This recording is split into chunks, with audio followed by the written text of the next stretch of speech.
Yeah, there's a terminology in the coaching world called a life purpose.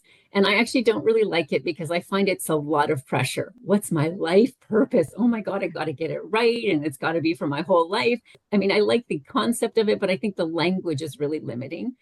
But for most of us, we don't have this lifelong calling or purpose that comes to us. And so I always think, what's your purpose right now?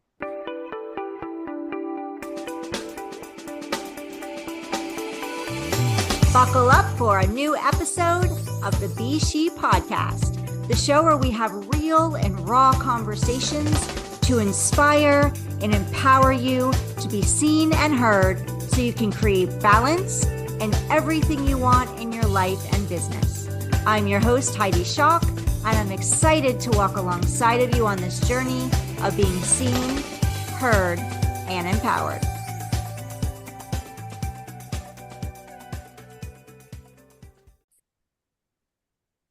Hello and welcome to another episode of the S.H.E podcast. Be seen, be heard, be empowered. And do I have a very interesting guest with me here today that I'm excited to introduce you to. But before I dive into introducing her, I'm going to welcome her. So welcome, Melissa, to the show. Thank you so much for joining me. Oh, it's so great to be here. I am excited to dive in. We've talked a little bit behind the scenes. But before we dive into our conversation, Melissa, I'm going to give everybody a little brief background about you, and then you can tell us more. So Melissa Creede helps celebrities, leaders, and business owners leverage their platforms for positive social change. She has been purpose-driven her entire career and has a specialty in coaching leaders and influencers to be more intentional and to drive towards their vision and purpose. Melissa's 30 years of experience have spanned boardrooms and Fortune 500 company executives to celebrities and philanthropists, to non-electrified communities in rural Argentina, and everything in between. Melissa is an international best-selling author of Beyond Your Inbox, International Leadership in a Distracted World. I love that book title, and I want to dive into that while we talk. But my first question for you, Melissa, is, and I ask this of all my amazing guests that come on, is, how you help people now. And I know you work a lot with celebrities, but how you help people now and how you've navigated your pivots across your time in business and before you started your own business. Is this a journey that you navigated yourself when talking about being purpose driven, or is this something that you had a passion for from an early stage and studied it, and now you help people with your skill set? Yeah, it's a little bit of both. So I've been in and out of social change my whole career. I was a climate change and sustainability consultant for 12 years. I worked in international development. I worked on Indigenous issues. Worked a lot. In first part of my career, I did it more as a consultant, and in the latter part, I'm now a leadership coach. So I do that more on that sense. And it's just always been a passion of mine. It's always been something that I'm drawn to. So I guess that's part of my journey. But then I've executed it in different ways. And then when I've shifted to also coach people around that, that's been more recent because I was just coaching executives and business leaders for a long time just to be more effective as leaders and as business professionals. But I decided I wanted to also help people. I believe that everybody has a cause in them. Everybody has something that they want to make the world better. And so I've shifted to also help people, particularly those with a big platform like celebrities and philanthropists, to use that for positive social change. Wow, that's amazing. So I have two questions on the top of my head just from what you shared. The first one is, what is social change? What does that mean? Because it could be a broad term. So for somebody listening going, I don't know really what that means. Can you fine tune that for us?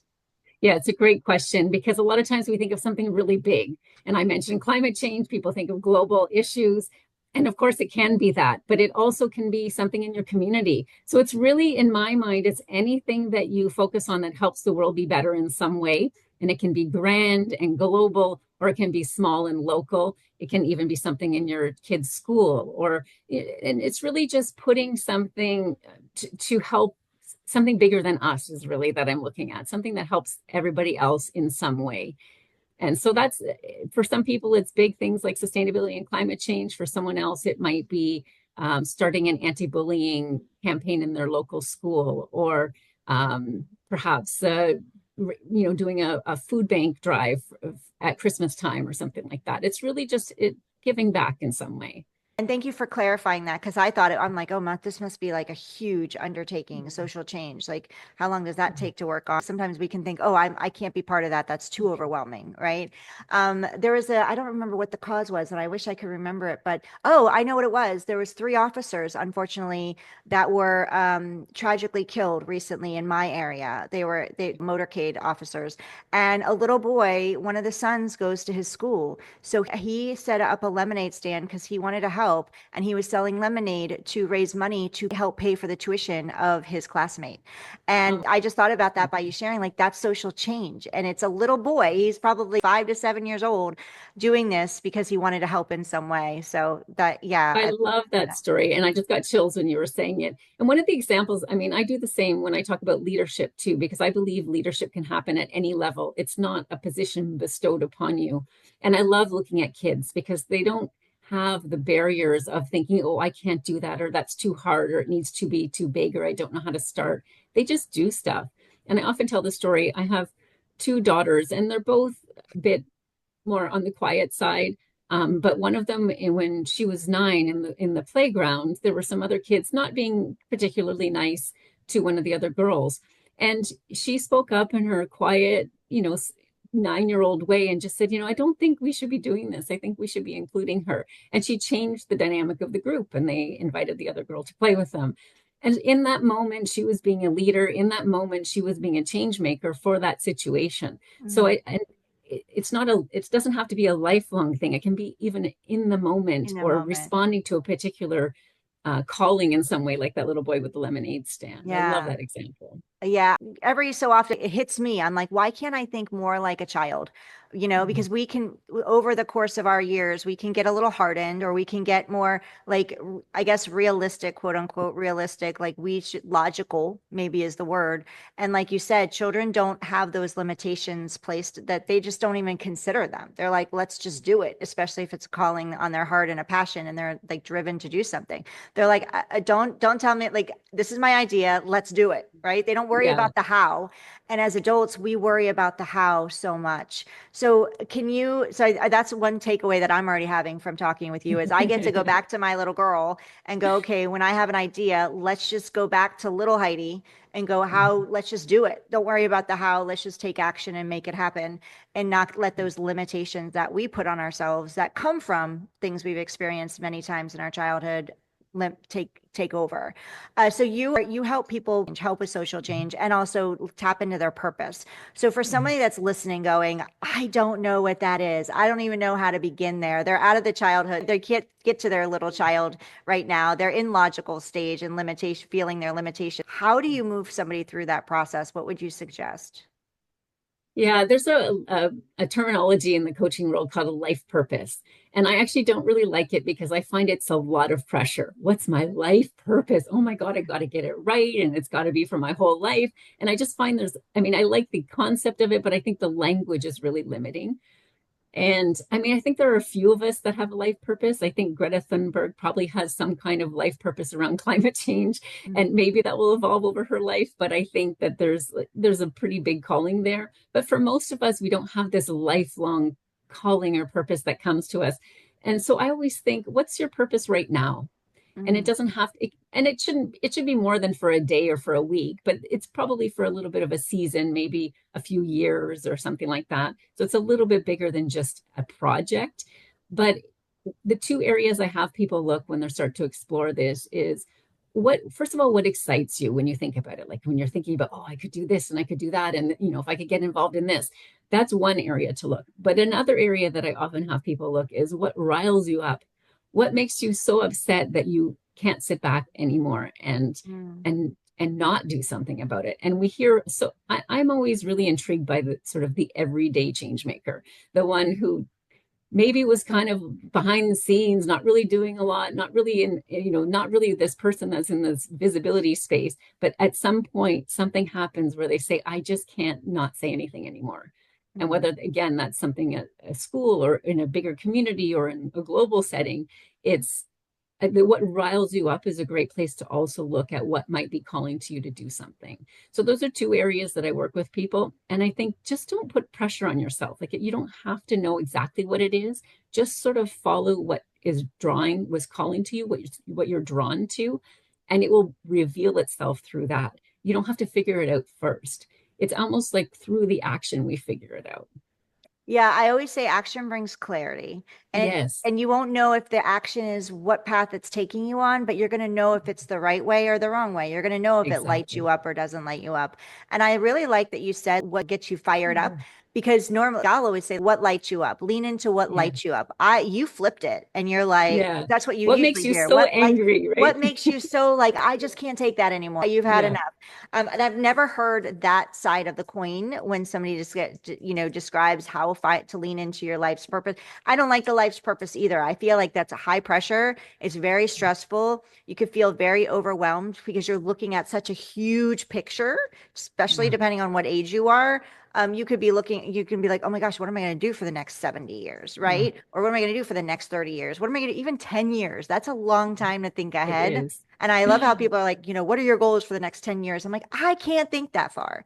So when you're talking about life purpose, yeah, I like that you kind of taken that away. For me, work-life balance wasn't working for me. So I've created work-life grace. That's how I talk about it because the balance was always, I was always failing. I'm a single mom running a business, a household, animals, kids.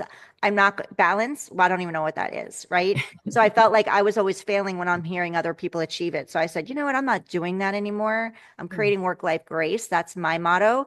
So I thank you for sharing that. You know what? Life purpose, let's just like let that go. Don't even yeah, don't go that big. You don't have to worry about that. Let's focus on a smaller amount of time and what gets you all fired up. Like you just it burns you up, just yeah. you don't want to deal with that anymore. And you can and lean your voice and your action into that. So talking about the purpose, and you've pivoted many Mhm. times, like a few times. So can you take us on your journey for because when you had been working in corporate, now you have a Yeah. business. So can you share a little bit about behind the scenes of your journey and how you got here?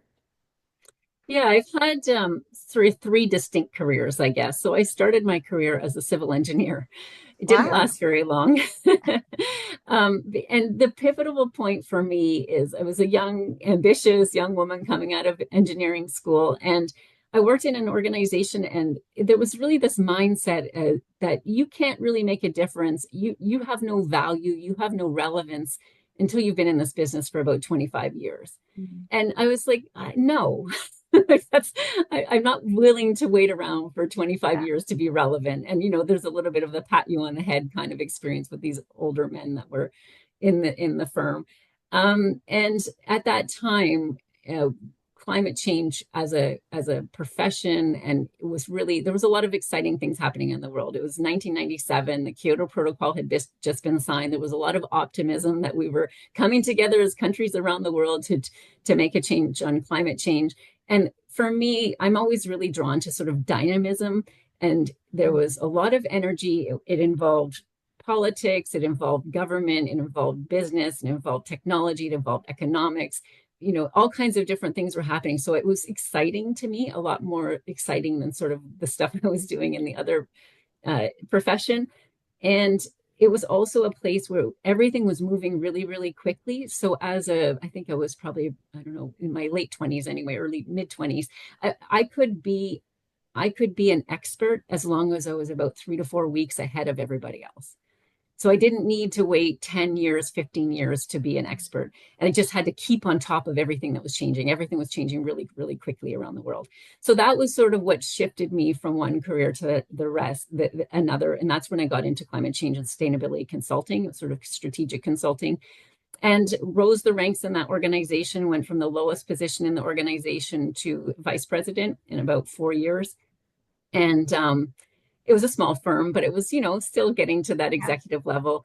And when I was in that role, I started to be a lot more fascinated by how certain people of our clients, I had a lot of corporate clients, how they would take what we were recommending and have the influence to get it through the system, be able to convince their board, convince their senior people. So the whole leadership element was really fascinating to me. And it also coincided with me having young children. So I couldn't continue to do the role that I was doing there. I needed to have Mm. my own business. So there was a combination of personal and sort of a shift in my interest. So I became more of a leadership expert rather than a climate change expert. and went and got certified as a coach and all of that stuff. So I started my career more, I shifted into a different career and more in the leadership space. So, Wow. Well, thank you for taking us on your journey. And for somebody listening, that's, right now we're recording this in December, but it's dropping in 2020, early 2025. So for somebody looking at it going, maybe I'm in entrepreneurship, right? And I'm just feeling like this isn't for me. And I'm asking this question because I want people to know that it's okay to pivot.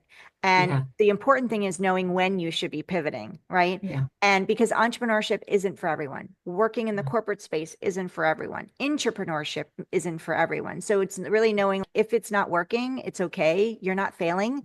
You just get to now take action on a new path and feel good about it and give yourself grace. So what would you say to someone who's thinking about, oh, I've been doing this and I'm just either I'm not happy or I'm struggling financially. I tried this. It doesn't seem to be working. It seems to be working for everybody else. Like that's what you see, especially in the entrepreneur space online, but it's not working for me. And I don't want to look like a failure or feel like a failure. What advice would you give to them since you've pivoted and made changes throughout your career? well, I think that you hit some of the really important parts. Is it's not a failure, it's just a different season in your life. And um, lots of things contribute to why we might want to be doing something different. Sometimes it's what's happening in the world, sometimes it's what's happening in our world. Me with my little kids.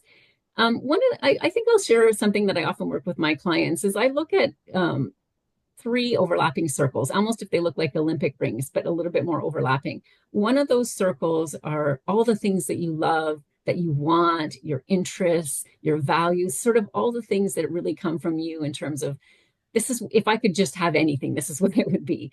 Yeah. And then you have another circle that are your strengths, and it's the value you offer to people. And this could be some technical skills, it could be other things in your personality that you offer, but it's really what other people would value you contributing. And then the third circle is really what's the market, like who's going to pay you for this and Mm, what is out there. And I think the key is to find that the overlap of those three, and the more concentric, the more overlapping those circles are, the more you're in your sweet spot. I think some mm, people only look at like what's the market, what are jobs out there? Like that's a lot of people start with what's being posted or what's online. And I think that's not a bad place to look, but I think we really need to start with the other two. What do I actually love and want and value? And what can I offer that's actually of value to somebody else? And then we look at where does that match with what someone's willing to pay me for. And for some people, it's a job in an mm, organization. And for other people, it's something that they create. I also have people look at their values. So, values is a funny word because we often think of sort of big values like family or something like that. And those can be in there, but there are even other things that we value. We might value stability, we might value mm. freedom, we might value autonomy, we might value adventure. There's a whole bunch of things we can value, and how we define that value is different for each of us. If I look at stability, a lot of people define stability as being within an organization. I actually feel more stable run my own on my own. Like I feel like I have more autonomy to have my own stability. So there's no right or wrong. It's just knowing what your own definition is. That can also indicate where you might need to look in terms of a type of position that you look at. So that's another exercise that I go through with people. And I'm going to be a bit biased as a coach, but I do think getting external help is useful because it's really hard to make sense of our own minds. So whether that's a coach or even a friend or a colleague, but having someone else reflect back what we're talking and saying out loud can be a great place to sift through that noise. But definitely let go of that feeling of failure, because we have to choose what's right for us, and there's no right or wrong. And we need all those people in society too. Like we need every position that exists. We need those things. So none of them are better or worse. It's just what's right for you in what moment. Yeah, I like that you said what's right for you, because make sure Yeah. that when you do find someone a sounding board, whether it's, especially if it's someone close to you personally, Yes. that you are finding someone that's going to be honest with you because they really want what's best for you and they take what you want into consideration, not because of any fear that's holding them back, going, oh, just do this because they want to keep you safe. Because a lot Yeah, of it's a times, great. yeah, a lot of time, then that's why mentorship is great because Yeah. mentorship is not meant to, coaching is not meant to give you the answers. It's meant Yeah. for you to find the answers. We're pulling that information out of you and helping you get clarity, but it's your decision, right? Yeah. Sometimes when we're talking to our family or our friends, this is like I always tell people when I used to be a personal trainer or when I was in the health and wellness space as a coach, I would always be like, do not like your accountability partner is not your sister or your friend who's when you wake up in the morning and you're supposed to meet her for a walk or go to the gym and you're like, I'm tired. And she's like, okay, I'll catch you tomorrow. That's not the accountability partner Yeah. or the person sounding board that you want. You need somebody that's going to go, no, you made a Mhm. commitment, or this is what you said. And you need to find somebody that's going to shake you with love, and help you guide you toward making the right decision. Like you said, Melissa, that's best for you. That's best Yeah, for I you. love that you're saying, other people's fears. That's the good thing about professionals is, first of all, they don't have a vested interest in your life. Like they don't care if you take a risk or not. Like they care about you, but they're not going to have the same kind of personal connection to it. And secondly, they don't put their own fear. We get trained to not put our own fears onto our clients. Exactly, So, exactly. your partner, your spouse, your parents are going to be like, oh no, but they're good. Yeah, like you said, they want to keep you safe, so they might keep you safe in a way that's safe for them, but not right for you. Right. So make sure whatever you're doing, you're get to go play big, whatever that looks like Yeah, for you. Whether it's you want to go to the 9 to 5 job, great. Then go to yeah, what do you love? Like you said, get those circles together or reach out to Melissa and chat with her. She'll help mhm. navigate that. Yeah. And but let's talk about fear because we brought that up. So let's talk about that.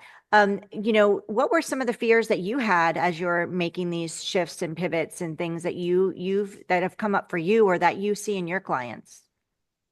Yeah, for myself, I didn't have a lot of fears when I was making those shifts because I was really excited about both of them. Mm. Um, but the one to go from my old career as an executive to the business, it did take a little bit longer for me to come to that place. I actually had a coach that worked with me on that for quite a while, but by the time I actually made the step, I was ready. Um, but in terms of my clients, there are many things that come up. And, again, I think there's this fear sometimes of, do I have what it takes? Will I know how to do it? Sometimes people are afraid of getting too busy. That also stands in their way sometimes, which of course there are some really easy things to address that. All the fears that come up when you make a career shift are often the same fears that come up in the rest of your life as well, though. So it's putting them on, almost like magnifying them, right? Because you're taking a big step, and that can come to any point in your life. Anytime you're taking a step, you're going to be faced with your own patterns. And I think that's why another reason working with professionals to go through that is to help eliminate yourself from those patterns, or at least be aware of them so that they're not holding you back unnecessarily. Most of the fears we have are trying to protect us, just like the family members you just mentioned. They're trying to keep us safe, but a lot of times I always look at them, they're sort of doing it from one perspective, not your whole picture. So what was it? What were some things you did when you went into business that you did to help grow your business and expand? What were those things that like one or two that maybe somebody's Yeah. starting out and they're like, I don't know where am I going to do to what should I be doing to really get maximize my time? Like you said, some people have the fear of I'm not going to have any time, I don't have enough time. What would you share with somebody that you did or you had to navigate and walk through? Some things that really helped me move more quickly than other people are, I hired a lot of people to support me, Mm. and I had mentors, coaches. I was in mastermind groups. I had a lot of support because I knew in order to keep on my schedule, to keep my goals, to keep moving quickly, if I was accountable to other people and it was having a place to keep moving, that was one thing. So I surrounded myself with almost like a committee of support. And then also, I'm a big fan of outsourcing anything that doesn't generate revenue for you. Mm. And it's really hard at the beginning to outsource when you're not making any money. And of course, there's a bit of a balance there at the beginning. But over time, if you're spending 10, 12, 15 hours to do something, that's actually 15 hours of unbilled revenue that you could have had if you were, or at least sales conversations you could have Right. had. And I think there's often this thing, oh, I'll do it myself because I don't have any money coming in. But I think you have to really be aware. I mean, of course, we all have to do some of that. But I think you have to be really aware how much longer it's going to take you if you keep that mindset. I can't do this until I make money. Because if you start a business, there is investment that goes into it. There's investment that goes into all the obvious things like buying, software and all that stuff. But there's also an investment of like you need to invest in yourself. You need to invest in self-awareness. You need to invest in any skill sets you need to develop. Like I did a lot of coaching things like and certifications. So you can't just jump in and spend like 12, 15, 20 hours doing something that brings you no revenue. Right. Right. Absolutely. Outsource. I completely agree. I have a client, she like I've been saying this for a long time, and she just hired someone and she was just like, oh my gosh, she's so efficient and she's getting so much done so fast. And I don't even know how I can't keep up with her. Yeah. And it's like, see, this is what you need. You need that time back. And it doesn't Yeah. have to be expensive. Nowadays, there's so Yeah. many opportunities to get an assistant for like $9, $10 an hour, you know. Yeah. So yeah, I completely agree with you and great advice. So Melissa, for somebody that's listening, going, I want to connect with you, how can people find you and how could people work with you if somebody wants to work with you or Yeah. wants to learn more on how to do that? So it's easy to find me on socials. I'm Lead with Melissa on Instagram and TikTok. My website is leadwithmelissa.ca, not .com.ca, and slash fame dash is dash fleeting is the page that really talks about social change and what are the benefits of that. So there's a contact on that page if you want to reach me. Probably Instagram might be probably one of the best places to reach me though. Perfect. So we're going to have all the links inside of the show notes. But if you're listening, you can go now, as long as you're not driving, to Lead with Melissa, and you'll find her on Instagram, TikTok, and you can also go to leadwithmelissa.ca and go check her out, follow her, connect with her, and DM her, shoot her a message and let her know that you heard her here at the S.H.E podcast.